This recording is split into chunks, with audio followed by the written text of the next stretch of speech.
reporting has a huge influence on our public opinion, and it has a huge influence on doctors. How good is media reporting on health issues? So in the USA, in JAMA, they published this paper a few years ago looking at the reliability of healthcare news stories, and actually on 5 of 10 criteria, they failed to actually report accurately, including things about benefits and harms, about alternatives. So there's a gross misleading information coming from the media, which, by the way, remember, is influencing a lot of doctors in terms of their decision making.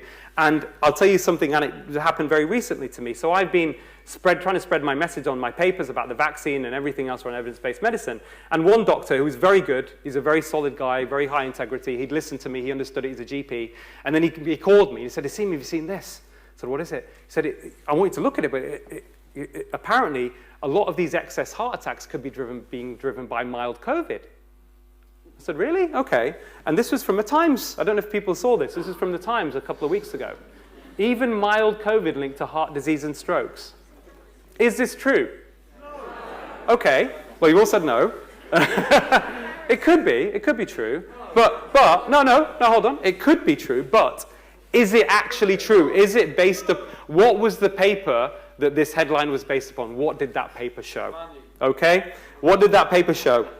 This is brilliant, right? This isn't even about misleading research or whatever else. The conclusions of the paper, published in Heart BMJ, said this: individuals hospitalized with COVID-19 have increased risk of cardiovascular events, heart attacks and strokes, right? And the risk of most events is highest in the early post-infection period.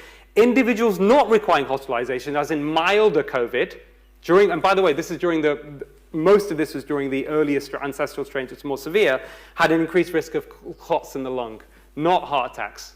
So the conclusions of that paper did not show at all that mild COVID was associated with heart attacks. What else did the paper actually find?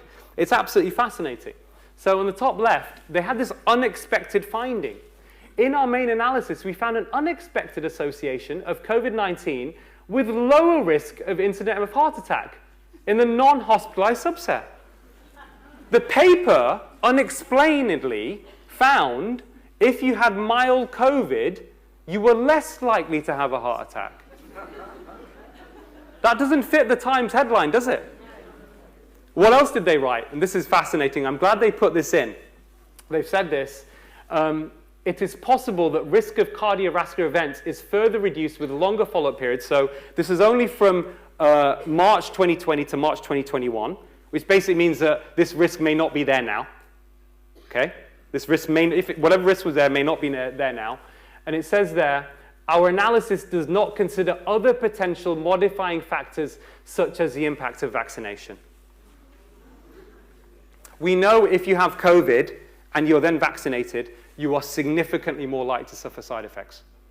Right? So this was not looked at. But the headline was, oh, can't be the vaccine, it's mild COVID.